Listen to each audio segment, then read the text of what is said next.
My name is Joel, And I'm Andrene. and you are listening to Rewind Rewatch, a 90s movie podcast.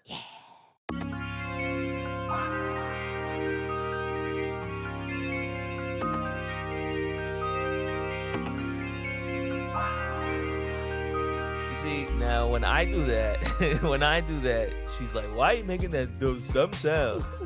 And then she does it. Anyway, guys, welcome back to another episode of Rewind Rewatch, where my sister and I discuss 90s movies that we have recently watched or rewatched.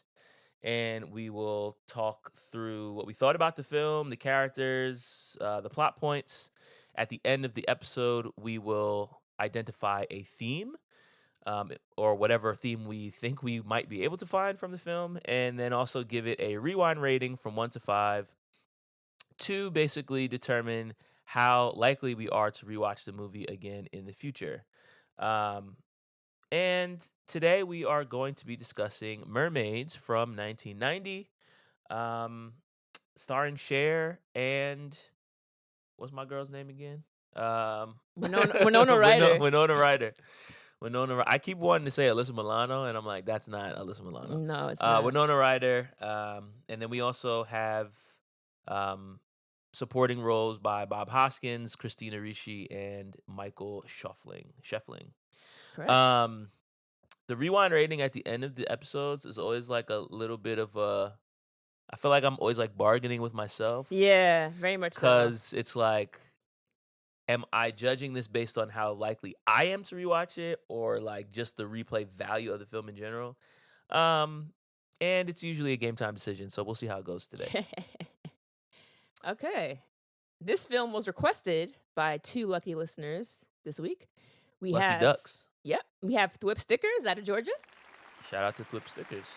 And we have Elizabeth out of Texas. Shout out to Elizabeth. This ain't Texas. It's not.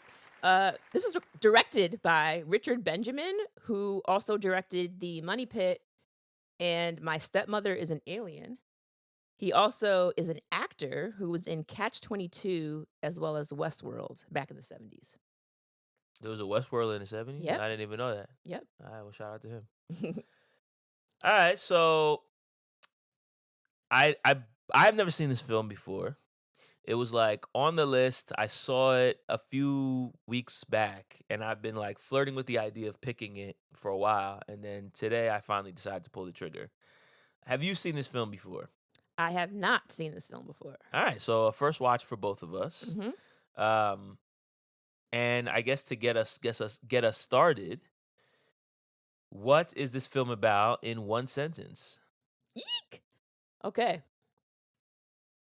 So I'm going to take it. You can kind of. We're already bargaining. We're not even at the rewind rewatch part. Because I'm like, do I want to say it based on the mom's perspective or the daughter's perspective? It's based on your perspective as the viewer. What is this film about? If somebody's like, yo, what is this movie? And then you're like, oh, this movie's about blank. One sentence. A single mother lives a nomadic lifestyle with her 2 daughters, causing her teenage daughter to struggle with relationships. That's well done. Thank you. That's a good one sentence summary.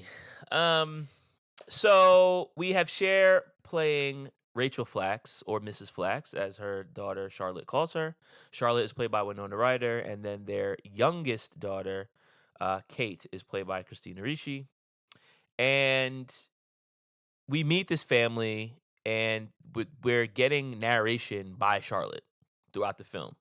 Not only is she narrating what's happening in the film, but we're also getting like in real time narration as different things happen in the film. We can kind of hear her thoughts. This movie is based on a book, and so I think what they were trying to do when they adapted this is probably, I've never read the book, but I'm assuming the book is probably told from Charlotte's perspective, because the film certainly is. And so I assume they were trying their best to get the viewers to understand what's going on in Charlotte's head, which is something that oftentimes book adaptations struggle to do because, they're movies. Right. All right, so fresh off the bat.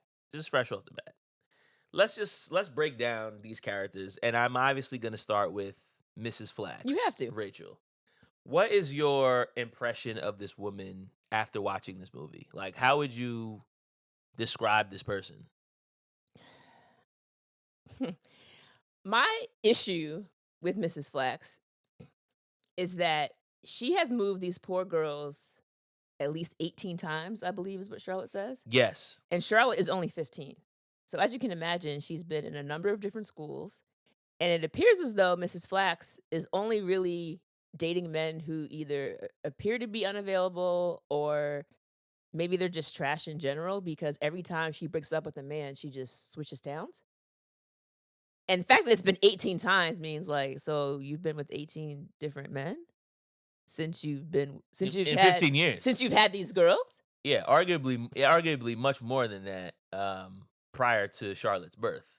She remembers moving 18 times. So mom's probably been doing this from time.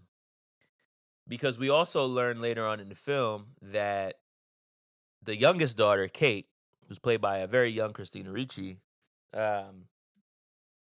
basically was the product of a one-night stand Mhm. where Mrs. Flax meets a Olympic swimmer because she was cleaning his hotel. They smash, he leaves, she gets pregnant, and then she has this baby. So obviously they did it unprotected as well, which is a wild choice. Yes. And his genes were passed on because Kate is an excellent swimmer. But she has no idea where this comes from because obviously her mother hasn't told her what's going on. Mhm. And that's one of Charlotte's big gripes throughout the film is that she has very vague memory of her father. She only remembers like basically his shoes, and that's mostly because there's a picture of his shoes with the top of his body cut off. She briefly remembers him handing her shades during the solar eclipse. But she was like 4. Mhm. Doesn't know his name, doesn't know anything. And mom hasn't been telling them anything. So I guess the biggest question in this film that I really wanted to ask is, do you think Rachel is a good mom? No. That's not even a Because of the question. moving or because of what? Just break it The down. moving Why is is the she not a moving is good a mom? big part of it, but also there's so many things that she does that are just questionable. Number one, let's talk about diet and nutrition because What nutrition? she's feeding these kids marshmallow kebabs, which is like marshmallow. Routinely, like not even Yeah. like once in a while. Like this is a for treat. for Like snack. this is like part of your dinner. Yeah, no, yeah. It's like gummy bears and marshmallows on a stick.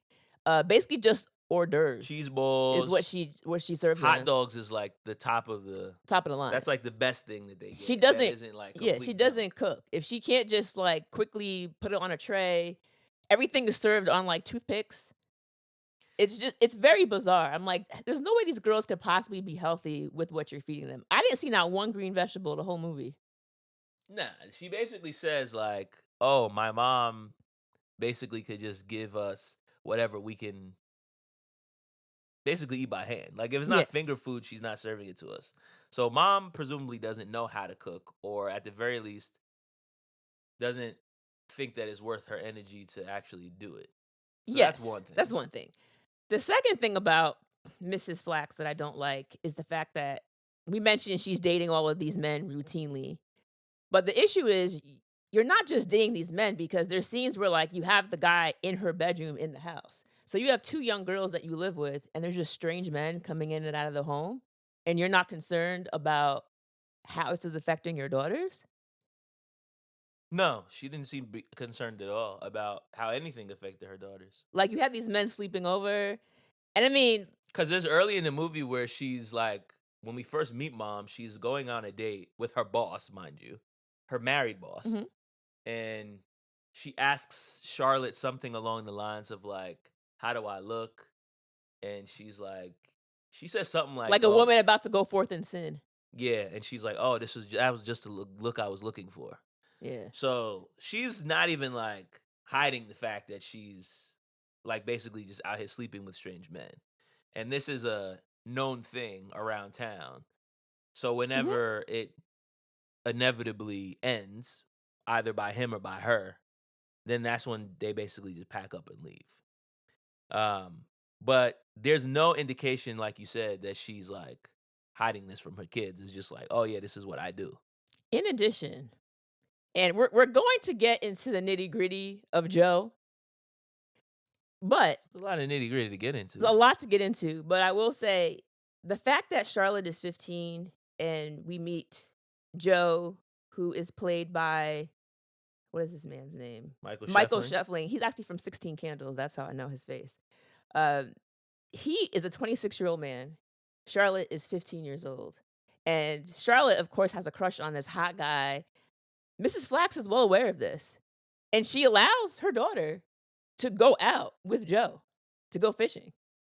And then She's she makes encouraging her to do she it. makes a comment like, don't do anything I wouldn't do. And then she rethinks it and says, well, actually, don't do anything I would do. And it's like, you're not concerned that your child is going out with this grown man? Well, Mrs. Flax doesn't seem to have a care in the world, frankly, or at least she hides it very well. The only time that we see her really being concerned about anything is when, you know, Kate almost dies. When she- Well, and when Charlotte steals the car. She was mad. yeah, I guess, but she never calls the cops. Like she's just like sitting there arguing with her boyfriend, I guess. Situationship. Yeah, whatever he is. So yeah. Meanwhile, we have Charlotte, who is damn near the antithesis of her mother, because she is basically like obsessed with nuns and Catholicism and being pious, and like she's basically like obsessed with the culture of Catholicism. Yeah. She reads about the saints, and she watches nuns on TV, and she's basically like a nun in training, despite the fact that her mom is quite the opposite of a nun. What do you think that was meant to signify? Like why, how does Charlotte become this way? Well, I think it's because she basically wants to be opposite of what her mother is. Because even apart from the whole nun of it all, there's scenes where like they end up moving from Oklahoma to Massachusetts is kind of where this film takes place. And you see her trying to put her room back to the same way that it was at the prior home. And her mom's like, we're moving, it's changed. Like, why do you want things to stay the same? She's very much someone that wants order and she wants rules. And her mom is very much like all about spontaneity and doing whatever you want. And I think that Charlotte just wants structure.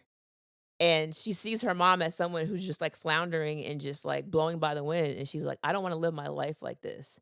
Also, you got to think if your mom's known as like, the town slut, that's got to affect your psyche on some level. So that's the first thing. The second thing that I'm picking up from Charlotte is that she seems to be kind of neurotic. Yeah. And very emotionally unstable, because we find out from the mom later on in the film that when she was younger, she was found licking chalk off of a blackboard because she read in some book about a saint that the saint licked the wall and was able to get a vision from God. Mm-hmm. So there's something going on there where I think she has some psychological issues, but the mom, again, showing why she's not a good mother, when her boyfriend asked her, like, after the school told you she might have some psychological issues, what did you do? The mom said, oh, we moved. So it's like, oh, so you're not even looking after your child's mental state.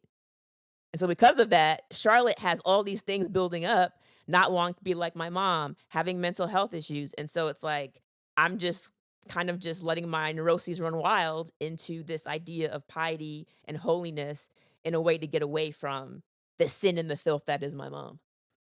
Nah, it's crazy because as I'm watching this movie, I'm like, well, is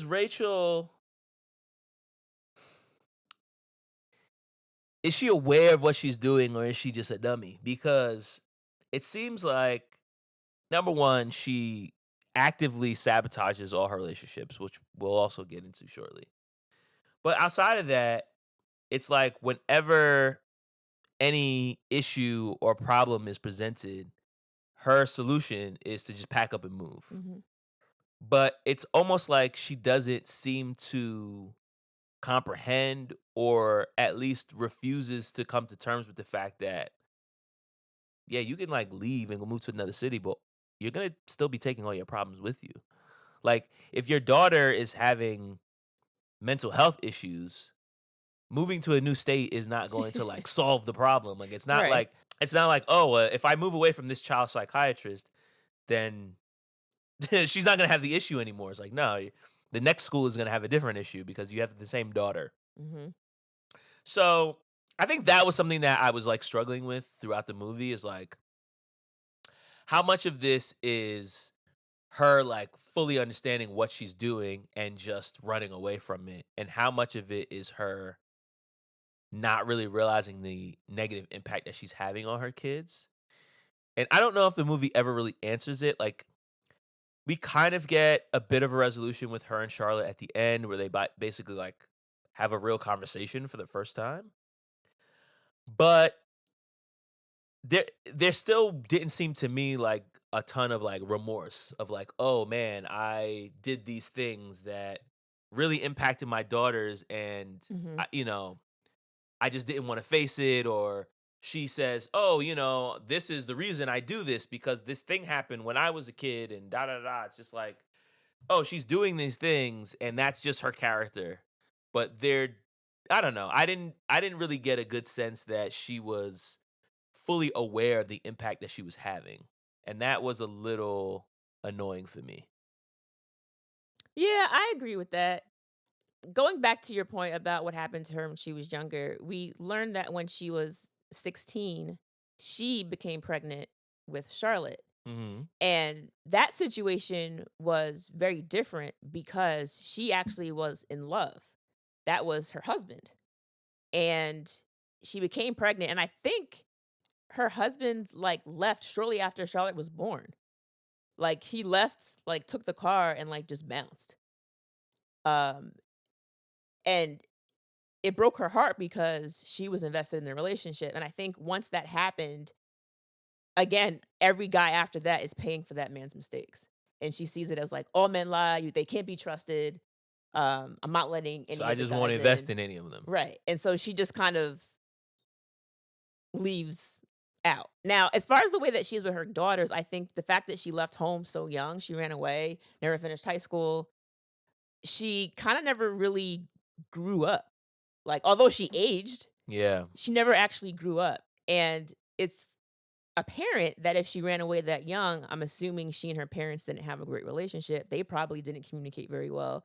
And so she really doesn't even know how to talk to her kids in that manner. There's a scene in the film where Lou, who's like her situationship, ends up cooking dinner with like the kids and they're having like a dinner conversation. And she comes and sits down and she's in shock. She's like, "What is this?" And he's like, when families sit down together at a table and eat, they typically have conversation because in her house with the kids, they don't sit down at a table. You got one kid sitting on a countertop, somebody else is in the kitchen, somebody else is sitting on the couch with their finger food, and everybody's just kind of like doing their own thing. And so she never really learned how to communicate effectively with her parents. And I think that shows with how she parents Charlotte and Kate. And I mean, it's not intentional, but I just don't think that she has the wherewithal to even realize what's going on because she's so consumed with how she feels and having trying to run away from her problems that she's not even registering that how it's affecting her daughters, which is sad. Yeah, no, that's a good point. And I think the fact that she had Charlotte at the age of 16 means that while this film is taking place, she's 31 and her daughter is 15. So, yeah, she's basically half her mother's age, and her mother never really grew up. And then we find this character, Joey, that's kind of like We gotta talk about right this in the middle hot of it. mess. I mean, I think the other thing about Rachel that I was struggling to come to terms with that we haven't even mentioned to this point is that the film takes place in 1963.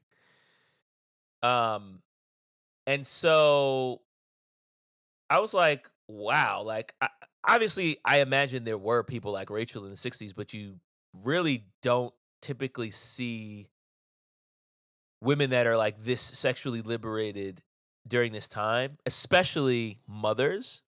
Um, and obviously, I wasn't around in 1963, but it seemed like they were often like if you were a single mom, number one, you would kind of get like socially shunned. Hmm. But then on top of that, like you're just having sex with whoever you want. Um, you're getting into like flings with married men and kind of unashamedly so. And I just feel like there was a certain level of I don't know if obliviousness, like I said, if it's the right word or if it's just like I just don't care. But on the same token, like if she is constantly moving every time something happens, then obviously she's aware that she's Mhm. building negative reputations everywhere she goes. So maybe she does kind of care, and she's running away from the fact that like she doesn't really have anyone that respects her anywhere. Yikes. Yeah, and like she has no friends. Like there's not No, one person that she calls on the phone to have conversations with she doesn't build relationships. at all. She barely has one with her kids because her and Charlotte are at odds for the entire movie, save the last 15 minutes.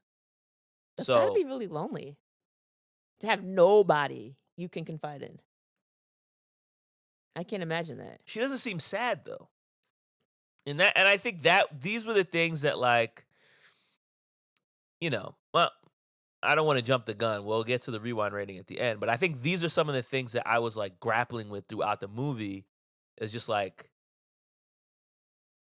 the character, certain things about her felt real, but then other things about her just didn't feel really grounded. And I was like, who is this person? Like she just seems very created, Mm. but not like yeah. I don't know. She didn't. Certain things about her didn't feel like a real person, or they weren't like connected in a way that felt like oh, I could understand why this human acts the way that they do.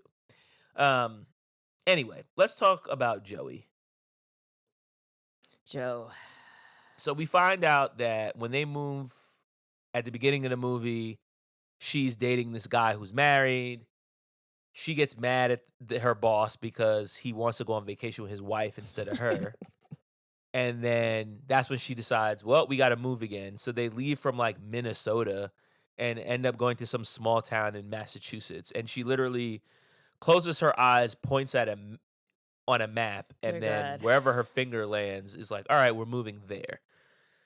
So they move to this small town, and it just so happens that the house that they buy um, is in the same neighborhood as this convent. Mhm. And so this guy Joey is like a caretaker that I guess like takes care of the convent's property, but Yeah. also is the local bus driver for the school system and is kind of just like a handyman around town.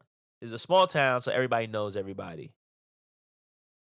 And immediately Charlotte is smitten by Joey, who is like an attractive guy. Okay, Andrene, Joe is you're so making a trash. face. So what am I Joe leaving out? is he's trash. Like that's the way I can describe him. This man is trash. You're 26 years old. You see this child. And it's not even like okay, he saw Charlotte on the street and was attracted to her and didn't know how old she was. Bro, you drive the school bus. She is riding on the school bus that you pick her up from her house and you drop her at school. So you know how old this girl is. And Charlotte, yes, she is infatuated by him. She is the one who is striking up conversation. She's like, "Hey, what do people do in this town on the weekends? What's there to do for fun?" And he's like, "Oh, I like to fish." And it turns out that Joe used to live in the house that Charlotte and her family are now living in. Charlotte is actually staying in his room because she sees like a Red Sox baseball name like etched into the door. And so now she's like excited because I'm sleeping in this hot guy's bedroom. And he basically says, "Yeah, I go fishing. So how about I pick you up on Sunday at like 7 a.m. and we'll go fishing together?" I mean, that's she basically invites herself. Yes. And when that initially happens, I was feeling like, oh, like he actually doesn't want anything to do with this little girl. And he's just being nice to her. When did that change for you? Or did it? I don't know, around the time when they kissed. Because it's like, all right, well, yeah, this girl is obviously crushing on me, whatever. She wants something to do. She doesn't have any friends out here. All right, like, we can hang out. I think that's fine. But, like, once you start having, like, I don't know, even if that's fine, Yeah, actually. I That's don't. probably not fine. No. Because at first he's like, oh, I can take you and your sister. And she's like, Mhm. oh, no, my sister can't come. She is scared of water, despite her being a swimmer. So she's just saying this to get him alone, but he doesn't rebuff her. He just like, all right, I guess this is what we're going to do. Which could have been innocent enough, but then it's like, she kisses him and he doesn't push her off Yeah, I or thought anything. for sure he was gonna curve her. Like, yo, what are you Yeah, doing? Like, it's yeah, not like yeah, that. But he yeah. just like kisses her back. And I'm like, wait a second. You know this girl's in like 10th grade. And she stops the kiss. Only because they're kissing in the bell tower by the Catholic convent, and she sees all these like statues of like angelic faces looking at her. All the saints. And she's like, "Oh no, I sinned." All and, the saints and, were looking at her. And throughout the film, we see like Charlotte is talking to God. And she's like, "Please, God, don't let me fall in love and want to do disgusting things," is one of the prayers that she says during the film. And so once she starts making out with him, now in her mind, she has sinned. But not even only that. Like, as I said, throughout the film, we're hearing Charlotte's voice. And we're hearing her fantasize about him taking her dress off and him being on top of her and wrapping his arm. So it's like, she's a 15-year-old girl. She's mad horny. Give me strength not to sit on his lap. When my mother died, I sat on my bed for 2 days holding her sweater. I didn't care about anything anymore, not even the Red Sox. Oh, I'm gonna burn in hell for sure. Here he is talking about his poor dead mother, and I can't stop wishing his hands were unbuttoning my dress. And we also see that at school, there's girls that are talking about hooking up with guys. And so she already knows that people are out here doing things. I'm not. I'm kind of I'm like repressing my own puberty through this ideation of becoming a nun or whatever she wants to do. But then she meets this guy and it's like, you know, her inner thoughts and her sexual cravings are in complete contrast with like everything that she's been telling herself up to this point. So she doesn't even know like what to do with all these feelings. And then when she kisses this guy in a church bell tower, no less, she's like, oh man, I feel guilty. Now I feel like I'm probably going to get pregnant because that's what happened to the Virgin Mary. She didn't have sex and she got pregnant. So maybe I got pregnant too. And it goes even to see like an OBGYN to make sure she's not pregnant. I have so much to say about that scene. I have Say it. so much to say about that scene. Say it. So again, in context, like Joel said, this movie takes place in the 60s. So there was no sex ed back then. And unless you're Nah, it's like, did your mom tell you about about this? this? If your mom didn't tell you Like, what that's sex it. was or how you have a kid, like you just don't know. So in her mind, she's thinking, I made out with this guy. I shouldn't have done it. And I might be pregnant. And the reason why she thinks she's pregnant is because she wanted to repent for the makeout session. And so she starts fasting. And she ends up fainting because she had no food. And after she does that, her mom, of course, because of her great nutritional value, she gives her like a bunch of like cake and cookies and milk. And so Charlotte ends up like gorging herself on the food. And I think in that moment, she starts thinking like, what if I'm pregnant because I'm eating so much? But it's like, girl, you were fasting and now you're hungry. And that's why you're gorging yourself on food. But okay. Right. She goes to this OBGYN and But we also, like you said, like the school from whatever 6 cities ago had already flagged that like she's a little off.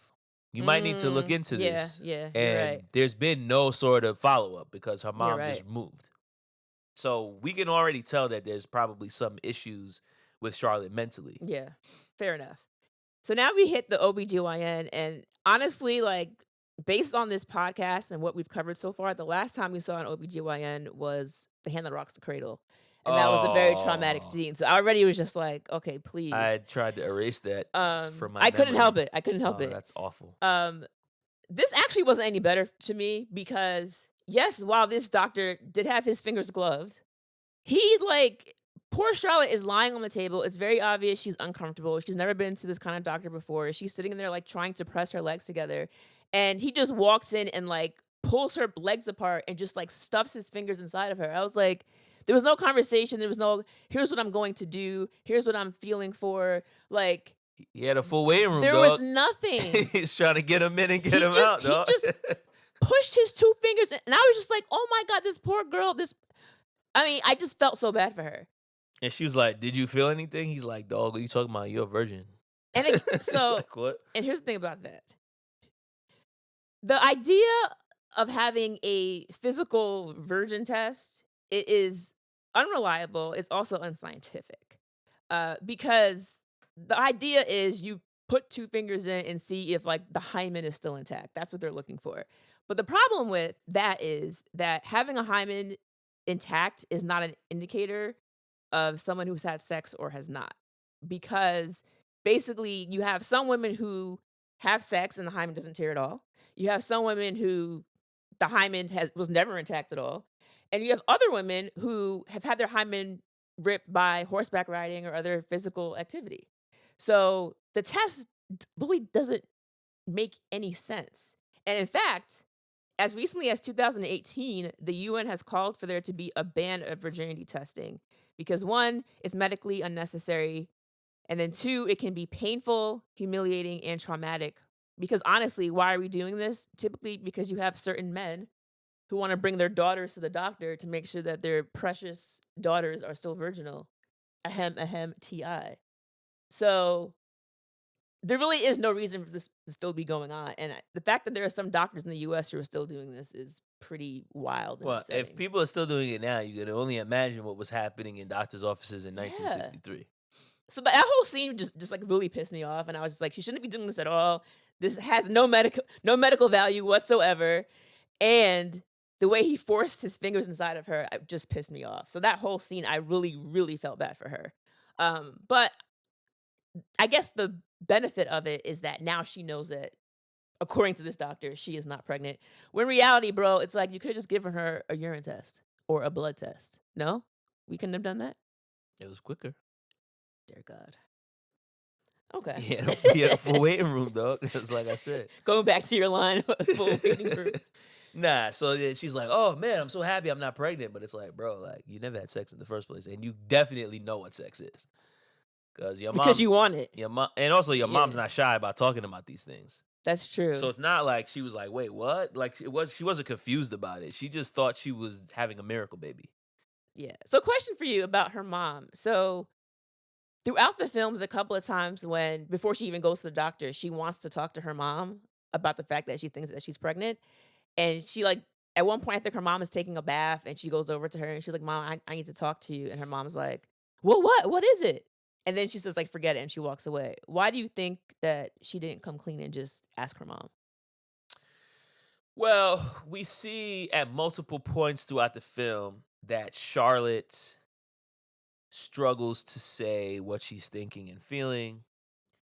I think that's probably also a part of the reason why they chose to have her inner voice be narrated throughout the film, because a lot of what she's thinking she doesn't say, and us as viewers would just never know without the narration. There's a part early in the film when they first move to the town and they're at Lou's shoe store and they see these nuns, and she's like geeked up because she's been dreaming about nunnery for years. And she stands up to say something to one of the nuns, and the nun's like, "Yes, dear, like, what, do you have something to say?" And she just like stares at her, like she can't get the words out. Mm. And that happens a number of other times throughout the film, including this scene with her mom. So I feel like I don't know if it's because she lacks self-confidence or if she just freezes in moments where it's time for her to speak up for herself. But I got the sense that she just actually doesn't know how to speak her feelings. And so she's also gone so long in this relationship with her mother without talking about things like these, because her mom's a runner. A track star. much like my man Shep from Above the Rim. Um, something happens, all right, I'm gonna just leave. So they don't have these conversations either, which I think is also a part of their tension because Charlotte is someone who definitely dwells on things, probably even sometimes to the point of overthinking. But that's also a consequence of her mother not overthinking anything. If anything, she underthinks.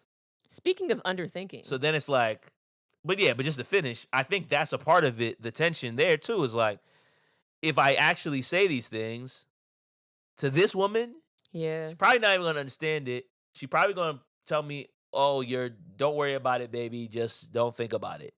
And so then it's like, all right, so I'm not even gonna say anything because she doesn't have a trusting relationship with this woman. She calls her Mrs. Flax. She doesn't even call her mom. You're right about that. And as far as not trusting, there is another part in the movie where Charlotte even says that at times she feels as though she's the parent and Mrs. Flax is her child. So why would I seek advice she from doesn't, someone who's she my doesn't child? operate with any sense of like caretaking responsibility. Like, she'll move to a new town, she'll find them a place to live, and she'll get a job so that they can get groceries. But like, their groceries is Groceries. their groceries is marshmallows and a new dress for mom so she could go on a date. Like, this is not even like.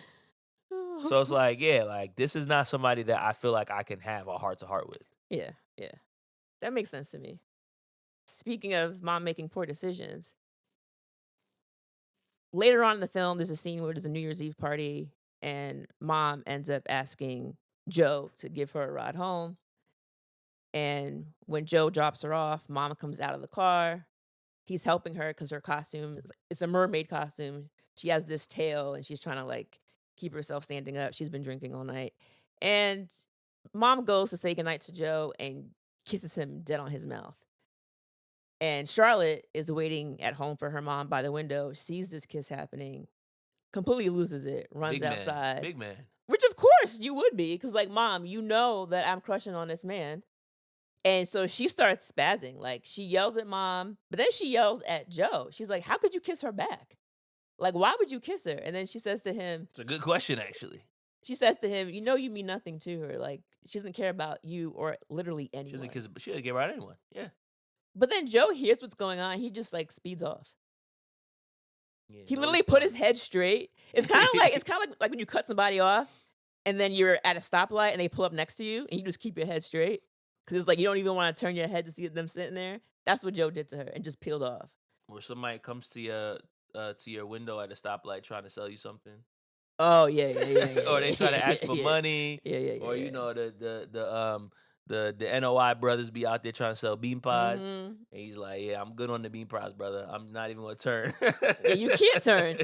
I'm looking at my phone. They're trying to sell you a copy of the Final Call. I'm like, nah, I'm good on the Final Call, dog. Like, I'm just gonna read the Washington Post. Like, I'm good. But yeah, that's exactly what happened. So Joe hit her with that, peeled off, and now she is big mad. And then this is when Charlotte ends up being like, you know what? Screw this. Why am I being so responsible all the time? Like, why do I gotta be the one that's pious and good and whatever? Like, I'm not doing this no more. Because all I'm doing is taking the L. And my mom. So wait, I don't even want to, like, before we move on. Okay. Because this scene actually made me actually really mad. And it's also worth noting that at this point, Rachel, Mrs. Flax, and Lou, the guy who runs the shoe store, have basically gone from like a random Saturday hookup to like seeing each other consistently. He's hanging out with the kids. Like, they're dating. Despite what she thinks is happening, they're dating. And he basically approaches her at this same New Year's party about like taking things to the next step. And he says to her, when you're seeing, like, basically it has to move on or it has to end. It can't just stay the same. Mm-hmm. Like, we're just like in this state of nothingness. So like, what's good? And she's like, yeah, like, I'm not trying to progress. So he's like, all right, so I guess like it's raps. So he leaves. Mm-hmm. And I feel like whatever that situation is, knowing that she's probably in the back of her mind, knowing that she's wrong, and feeling some type of way about the fact that Lou isn't just letting her do whatever the hell she wants. I feel like on some level she's like lashing out almost as a way of getting back at Lou. Mm. But then you're doing it with Joey, who you know your daughter is hanging out with and has a crush on. So then it's like, well, why are you involving Charlotte in this? And I think that's what made me so mad about the situation, because I'm like, oh, this woman is an awful person, because what would be her reason for kissing Joey in this moment? They weren't even flirting up to that point. He gives her a ride home, and then she just like wraps her arm around him and starts kissing him in front of the house, where I'm sure she at least thought that Charlotte might see it. Gross. And then when Charlotte's like, yo, what are you doing? She's like, oh, it's no big deal. And then just walks away like nothing happened. You kissed him? You kissed him? How could you do that? How could you let her kiss you? Charlotte, for God's sakes, it was just a little New Year's Eve kiss. Well, you don't believe in New Year's. I know. Hey, what are you guys fighting about? Nothing. Everything. You gonna stay out there all night, Miss Poopy Face? Why would she do this? Like, what was the purpose for it? Were you intentionally trying to piss Charlotte off? It felt very juvenile. It felt like something like a high school girl would do. Like, Yeah, but why?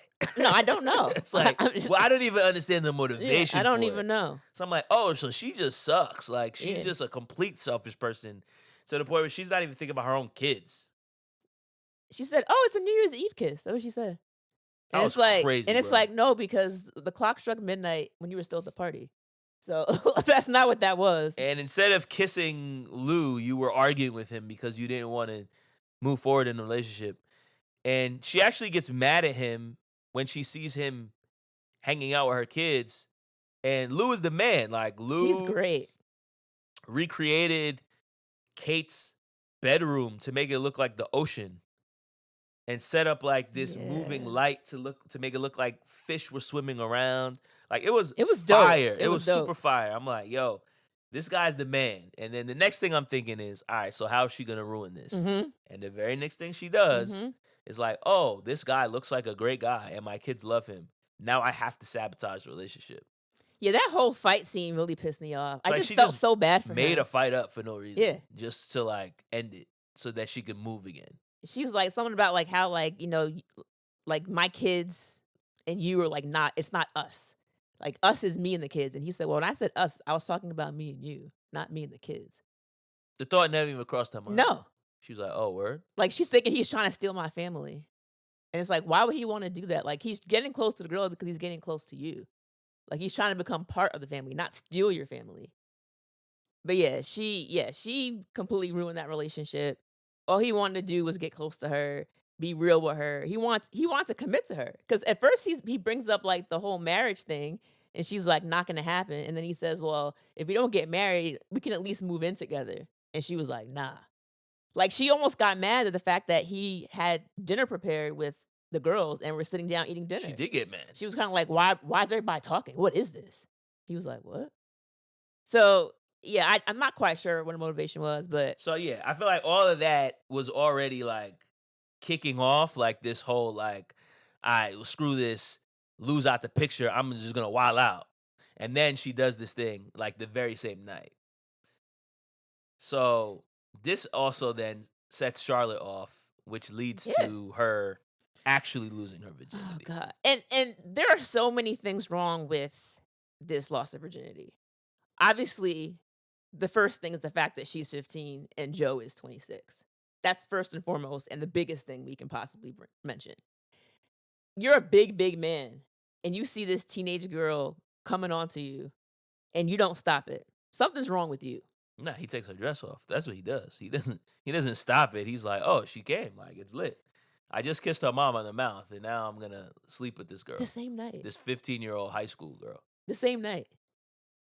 And before this even happens, Charlotte gets so upset that she goes into her mom's room. She starts basically doing her hair up, like big.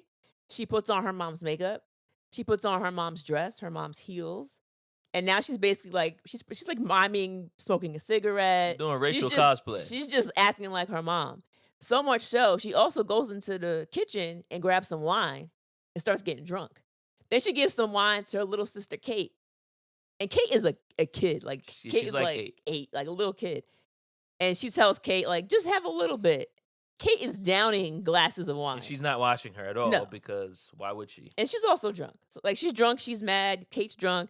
So now I'm thinking, like, not only is this girl 15, but she's also been drinking. And I know he tasted it when he kissed her on the mouth. And I'm like, bro, you didn't think any of this was wrong? You didn't stop any of this? And my question here is, like, does Joe live in this bell tower? Because every time we see this man, he's in the bell tower.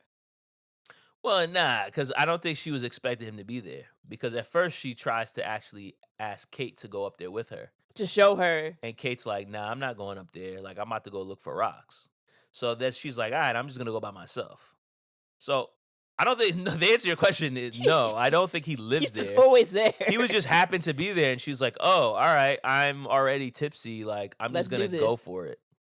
Yeah. And I'm mad at my mom. And I'm probably also in the back of my mind scared that if I don't do something soon, my mom's going to steal him away from me. That's very true. Yeah. So let me just like lock this down. Yeah. And I've been fantasizing about sleeping with this man anyway. True. So while that's going on, poor Kate is tipsy. She's trying to collect these pebbles. She loses her balance and she falls into the water. Now, if Kate had been unimpaired, it would have been no issue because Kate is a fantastic swimmer. She's on a swim team. Her bedroom is full of swim trophies. She actually walks around with a swim cap on 24/7. So normally Kate falling in the water would not be a big deal, but like we said, she'd been drinking wine and she's 8. So also it seemed like there was current, like it was like a waterfall of some sort. There's a lot going on. It was like a river. So it wasn't like her swimming in a pool. Correct. So, but adding all these things on top of it was just a lot going on. And so now she is about to drown, is what it looks like. And her sister is not paying attention because she's getting her cherry popped. In a church tower. Yes. Nonetheless. Like the whole, like the confluence of all these things happening at the same time. It's like, yo, your little sister's drowning because you're losing your virginity to a 26-year-old man in a church tower. Like, it's crazy. It's crazy. But then it's all setting up this climax of like, yo, mom finds out what happens. She gets big mad. And it's like, yo, like, this is... But also... This is the tone that you've set throughout the course of your relationship with these girls. Granted, yes, she should have been watching her daughter, but it's like, you don't watch your own kids. Exactly. Like, this is what you've set. This is the example that you've set. And now she followed your example. She finally getting some from this boy that you kissed earlier tonight. Man. Yeah, exactly. This grown man who is actually closer in age to her mother than he is to her. You're absolutely right. So this it's like, I understand why she's mad, but it's also like, dog. Yeah, like look in the mirror. You're one to judge. So the nuns actually end up hearing Kate screaming for help, and the nuns come out and rescue her and are able to make sure that she's taken to the hospital. Kate is okay. She does not die, because that would have been really dark if she did. And then we learn that after this happens, of course, Charlotte is, she's beside herself. She can't believe this is what happened.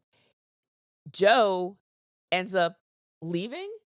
Nah, he did. He did. He just left town. Nah, it's crazy. It's crazy because when the kid first is drowning, like, mom's at the hospital with the nuns.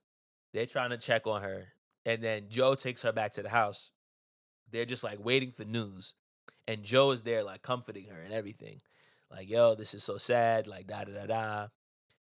And then when she gets the call that says, like, oh, my sister's fine, he's like, okay, good. And then he just gets in his truck, and she's like, yo, I'm so sorry about what happened tonight. She says something to him, and then he's like, yeah, and you look beautiful. Bro, he was... This was the last thing he says, and then he just gets in his truck and dips. And then next thing we find out, oh, yeah, Joe left town. He moved to California. He moved to the other side of the country after sleeping with a 15-year-old girl. And the irony of it is, the rumor around town was that Joe's girlfriend mysteriously left town, and everybody assumed it was because he got her pregnant. He confides in Charlotte that, and who knows if he's even telling the Right. truth at this point. He But alleges. what he tells Charlotte is that, yeah, actually, I was really sad because her family just moved and I never got to see her again, but I was in love with her. Mm-hmm. But then it's almost like, well, you don't know if you got Charlotte pregnant and you just left. So, Exactly. like, if the original town rumor was incorrect, you did yourself no favors by essentially doing the exact same thing. And the fact that towards the end of the film, we see that he's still sending her postcards. Bro, why are you writing this girl? You're a grown man. And you're sending I postcards. mean, writing her is the least of No, his I get it, but I offenses. also feel like enough is enough. Like, cut that thing off. You shouldn't be pen pals with this child. The whole thing was just too much. I didn't like Joe at all. I wanted him up out of here. Like Well, like he did get up out of here. I'm He very smashed- happy. He smashed and he dashed. I'm very happy that she wasn't pregnant because that would have been a whole other cycle of her repeating her Mermaids mom's- 2. Her mom. It's not too late. It's not too late. We can still run the sequel. Winona Ryder's still out here. She is. She's still out here. Yeah, I just wasn't a fan of him at all. But I mean, I get why he was there. It was to show from Charlotte's perspective what it's like to have a crush on an older guy and be pining after him and wanting something to happen. Like all of that from her perspective made total sense to me. It was the fact that he so easily reciprocated that was just like, Yeah, there was no Bro. pushback. yeah. You know what's funny? Well, it's not really funny. It's not funny at all. But I have been rewatching Mad Men, and also takes place around the same time. And like, bruh, I was literally just watching this episode where Pete Campbell, everyone's favorite character, is in driver's ed class, and he's there with a bunch of people that are younger than him. And he like meets this high school girl, and he's like lusting after her. Ugh. And he's like offers to like, oh, we should go to the botanical garden. Like he's like trying to get her on a date. Married Pete Campbell, who's probably like 30. Gross. And then it ends up not happening because some guy from her actual high school shows up. She starts flirting with him and forgets all about Pete. But it's like, I mean, I bring all that up to say, like, I wonder how much stuff like this was happening where, like, grown men were just messing around with teenage girls. It hasn't ever really stopped happening because we know it still happens today. It certainly happened when we were in high school where you would hear high school girls brag about their 25-year-old boyfriend or whatever. Oh yeah. And so I imagine that, like, this was normalized is probably not the right word, but like guys were looking at high school girls Yeah. and like, oh yeah, like let's go. And it's the 60s, so like whatever happens is gonna be the girl's fault anyway. Yeah. I mean, speaking of that, since you brought it, I was saving this for facts, but I might as well just mention it now. So Cher actually was 16 when she met Sonny, and he was 27. I mean, So as I'm watching this film, I was like, oh, like she kind of lived this. I mean, I'm not saying they smashed when she was 16. I'm not saying that. But she was basically a high school dropout. She met him. He was working as an assistant to a record producer. And basically, he was able to get her in, start as a background vocalist. And then they married when she was 18. So, alright, so yeah. so he when did y'all so he- start So dating? he definitely slept with a minor. You know? Yeah. So to your point, yes, that was definitely happening back then. And it's gross to think about now, and I'm glad that it's coming out now and people are seeing that as problematic. But you're right, for the time, it probably really wasn't that shocking. And her mom didn't seem to have a problem Well. with it either. So, which actually then leads us to this final kind of like, I don't know, resolution, I guess you could call it. Like, basically, Charlotte and her mother finally like sit down and have a conversation. This is where she learns the truth about her dad.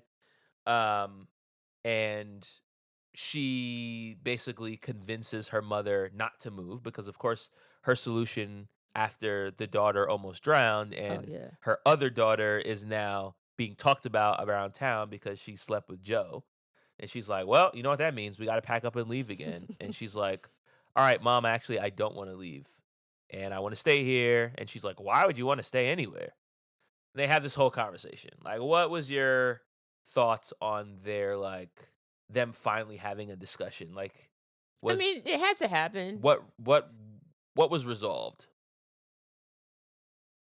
Well, I think by the end of the film, well, they have a huge blowout fight.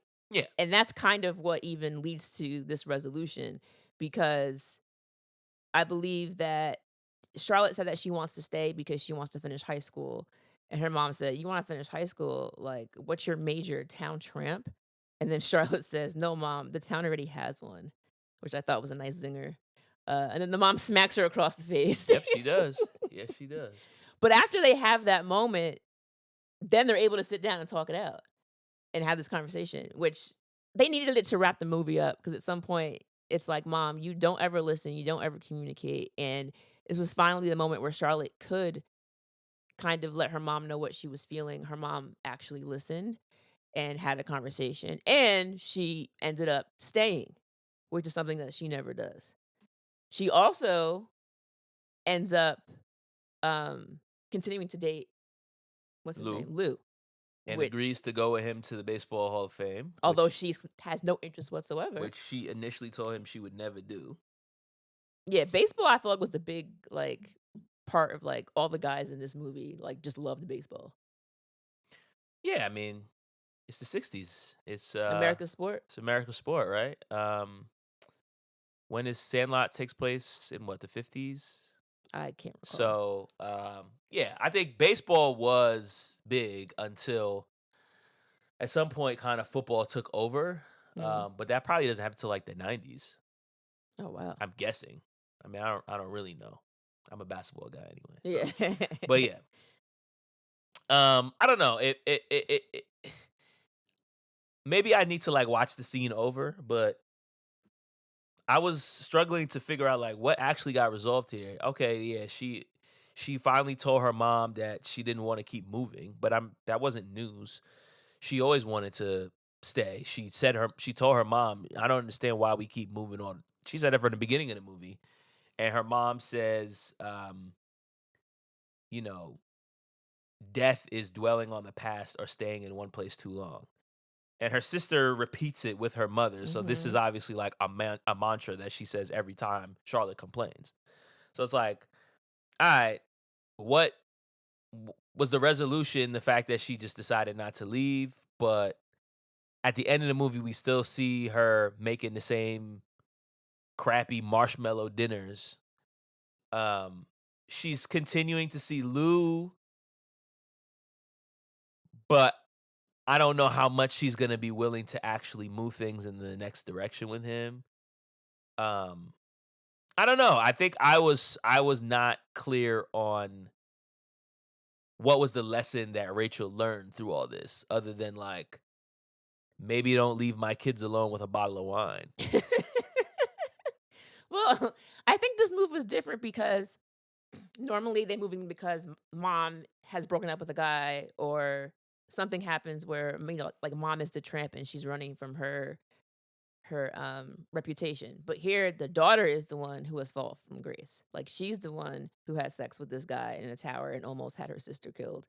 And the fact that she's willing to stay and put up with it, then I guess the mom's like, well, if she's okay with it, then maybe I can stay for her.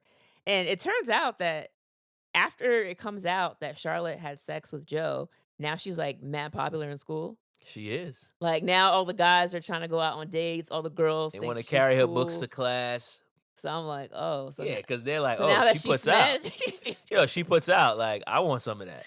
I'm like, I'm not sure if that's good, but okay, I guess now It is presented as like, oh, I'm popular now. Yeah, But it's like, yeah, because all these boys want to sleep with you. yeah. I'm like, this is not really the happy ending that they're painting it to be. Yeah. Because you think about the ending, right? So she's popular for having sex.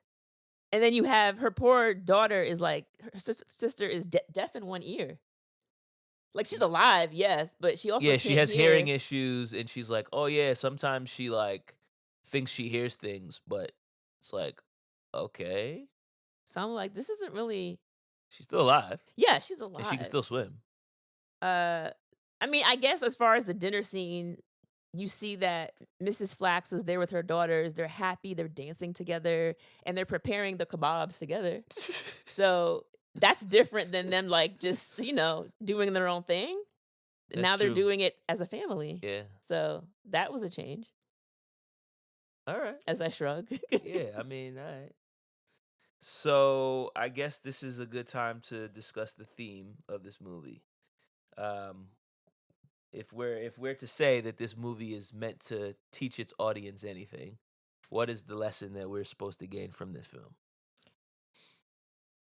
I think what we're supposed to gain is looking at the complexities of relationships between mothers and daughters, particularly when the daughter is hitting that age where you're like no longer pre-pubescent, and now I guess you're a pubescent. Yeah, and it's a young mom. Like it's not Yeah, just a mom yeah, and a that's daughter. true, It's that's a 30-year-old mom and a teenage single daughter. and Yeah. a single mom at that. So like it's like who you date, how you date. These are things that your daughter is being aware of and taking note of. And the fact that Charlotte wanted to be opposite of her mom, I think, is very telling because when you are coming up, there is a little bit of that like push and pull with a mother and daughter, being someone who was raised by a mother in the household. My mom was married, but still, I remember us butting heads a lot when I was hitting like 15, 16 years old about like what I wanted to wear, where I wanted to go, what I wanted to do. Um, you kind of naturally want to set yourself a little apart from your mom, I think, at that age. It's like, well, mom does this, and I want to do this. So I think part of that is just natural. But in this film, I think what is highlighting is the fact that as a mom, the choices that you make are going to greatly impact your daughter's choices, particularly when it comes to dating. Because her example that she said, good Lord, didn't pan out for her. Because honestly, like you said, had Charlotte ended up pregnant, she would have been just following the same footsteps as her mom. Beating the cycle. Man, that would have been really sad. Yes, I think the theme for me is about addressing your issues and actually having conversations with the people that you care about. I think that Rachel's character was so hard pressed to avoid any sort of meaningful relationships because of what her ex-husband did. Basically, like, stole her car and just left one day, and she never saw him again. Or she said the last time we saw him, you were 4 or something like that. So maybe he came back once. Yeah, just to get a divorce. Oh, that's right, because He was trying to get married to someone else. Yeah. And so I think her takeaway from that was like, oh, well, in order to make sure I never get hurt again, I'll just never build a relationship with anyone. And I'll just never try to have any meaningful connections, including with her own daughter. Like, she's not building connection with Charlotte. And so I think the lesson here is that, like, when you have issues, you have to address them head on, or else they'll just never improve. If they were to have packed their bags up and moved again, number one, she's missing out on a great guy in Lou, who takes her for all her idiosyncrasies and is still willing to be there, care for her kids. Like, you're not finding a Lou in whatever other city you're going to.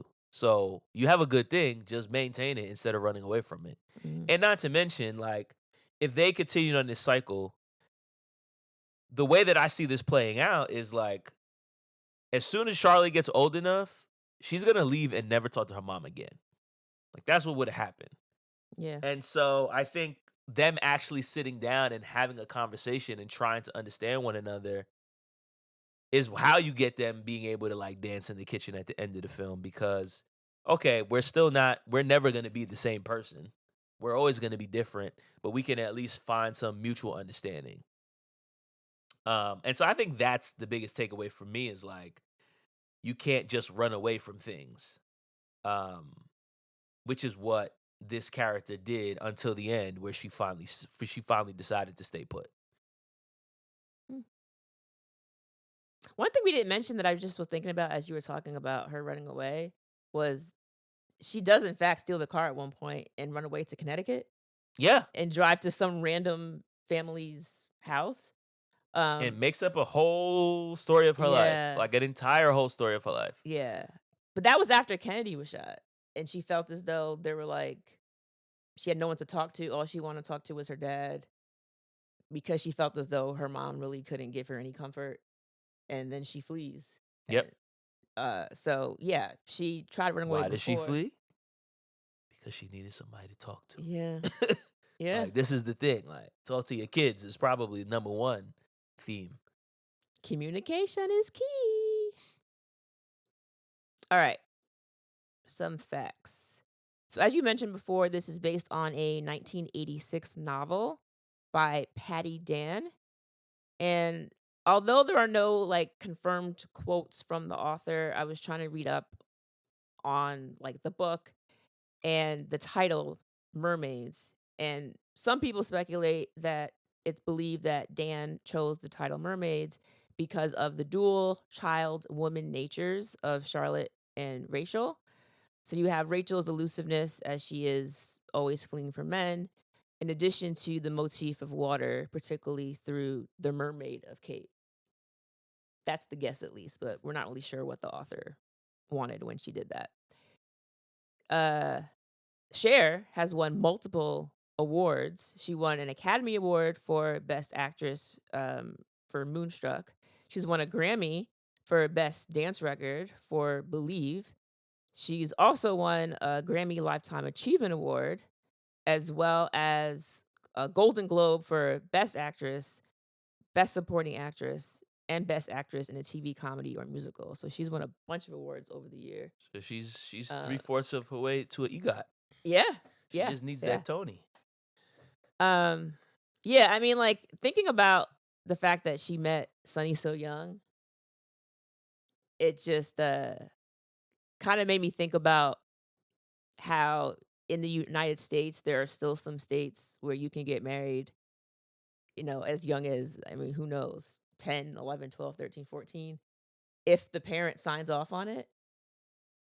But that's problematic because as I was reading up on this, a lot of times when this happens, like you have instances where you might have a girl who was sexually assaulted by someone, and the parents, to avoid, publicly being shamed, bringing shame to their family name, they will consent to their daughter to marrying her abuser.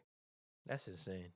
And it happens. I don't doubt that it happens. It's And still and still so insane. I was looking up. I was like, bro, why is this still a thing? So apparently, right now there are 4 states that have no minimum age for marriage. Those 4 states, I'm putting y'all on blast. It's California, New Mexico, Mississippi, and Oklahoma. No minimum Was not age. expecting California to be on that list. Right? So California, I was shocked by that too. So I went into a deep dive in California real fast. California in 2018, they did make a change to their law. So before it used to require just parental consent, but now they've added that it also requires a court order and parental consent. So basically, you have to make sure that a judge has seen fit. Like there's a valid reason why this 14-year-old needs to be married to this man. Because otherwise, like I said, you have parents who are just not looking out for their child's best interest and marrying to save face, which is wild. But I was very disturbed to learn that, yes, you can legally marry off your 14-year-old child. Not great. It's not great. We need to do better as a society. All right. And now, It's time for the Rewind Ratings. so this is your pick, so you are going to go first. Okay. Yeah, this is a different type of movie. I guess I would call this like a family drama. And yeah, I knew nothing about this movie. Like honestly hadn't even heard of it until I saw it on our list of requests. I just looked at the trailer and I was like, "Huh, this looks kind of interesting." I was actually watching a recent documentary about like child actors, and Christina Ricci was being interviewed and said something about like the influence that Cher had on her, like making Mm. this movie and like seeing like um a woman who was able to kind of like demand certain things on set and speak up for herself about what she did and didn't want to do. And she's like, that kind of had a huge influence on her as she grew up and, became, went from a child actor to an adult. Um, Having said that, like, yeah, this movie was kind of exactly what I was expecting. I didn't know all what was going to happen, but it seemed like this irresponsible mom and these kids that are trying to figure out how to like grow up. And we don't really get a sense in the film of how all of this is impacting Kate, but Mm. I imagine there will be an impact that will probably start to manifest itself when she becomes around the same age as Charlotte. Right. And so like I think these types of stories are really interesting. Um and I know we talk about like, does a movie have replay value? Yes or no. I feel like this does have more replay value than like, you know, some movie that has some major twist at the end, and then it's kind of like, all right, like we talked about this with like Sixth Sense. It's like once you've seen this and you know what the twist is, like it's not really a movie you're gonna want to watch over and over again. I think a movie like Mermaids that is built a little bit more around like interhuman dynamics and relationship dynamics.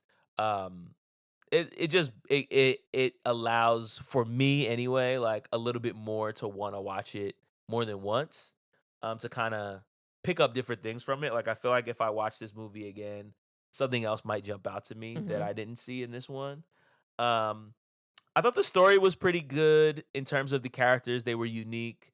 Um, the biggest gripes that I had, like I said, were just the end of the movie. I just didn't feel like Rachel. I didn't know how much she really like understood or learned, other than like, all right, I'm not gonna leave. But it almost felt like a concession that she was making for her daughter, and I have questions about like how seriously she's even willing to take Lou. Mm. Um, but that said, I did enjoy watching it. Like I thought it was an engaging film, and I thought it was well acted. Um, I'd watch this movie again, so I'm gonna say 3.5. Okay. Decent score. As far as the acting, I thought Winona Ryder was fantastic. Like, I really believe that I was watching this girl struggle with, trying to restrict her, biological feelings, sexual feelings, while also, trying to abide by the rules of Catholicism, even though her mom was Jewish. Her trying to live in this household where chaos was just ensuing and her just trying to find some way to find structure for her life. I just found her very convincing and I enjoyed watching her journey. The the storyline does have a lot going on where I wasn't bored at any time. I definitely felt like the movie moved. And we didn't mention it, but I believe this was a 2-hour movie. Yeah, it was an hour and 50 minutes. So I didn't really feel that time because of what was going on with the mom's behavior, the crush on the Joe character. It all just really flowed very well in my opinion. So the pacing was great. Would I watch this film again? Yes. As you all said, I think a movie like this where it has a lot of dialogue and character development is something that I'm sure that I missed. So watching it again for a second time would probably be beneficial for me to pick up additional things. Would I recommend people check it out? I would say yes again. This is a film that I would recommend just to kind of see what your take is on it as the viewer. So for me, I am giving it also a 3.5. All right, there you go. 2 rewind ratings of 3.5 rewinds. Please feel free to reach out to us and let us know how many rewinds you would give this movie. You can reach us on all social media platforms at RR90spod. We can also be reached via email at rewindrewatch1990s@gmail.com. And we also are available on Patreon for $5 a month.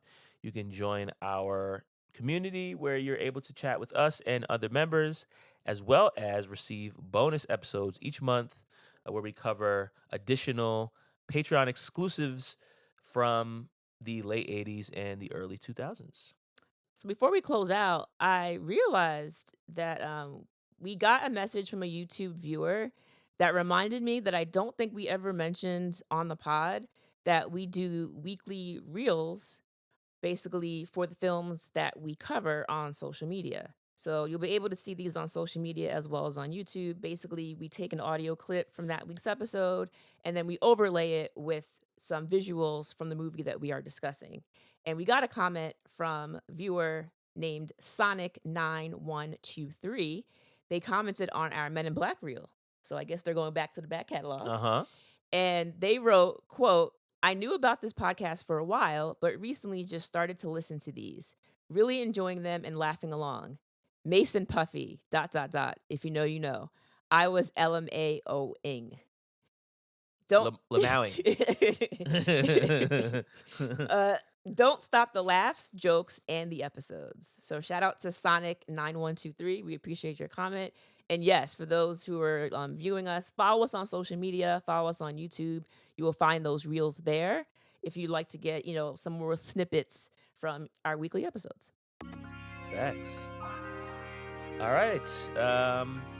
This is the part of the episode where we have our final words. Do you have any final words for Mermaids? You drive like old people make love. All right. My final words are, when you expect the worst from people, they usually deliver. Ooh, preach. All right. We will see you next week. All right, later. Adios.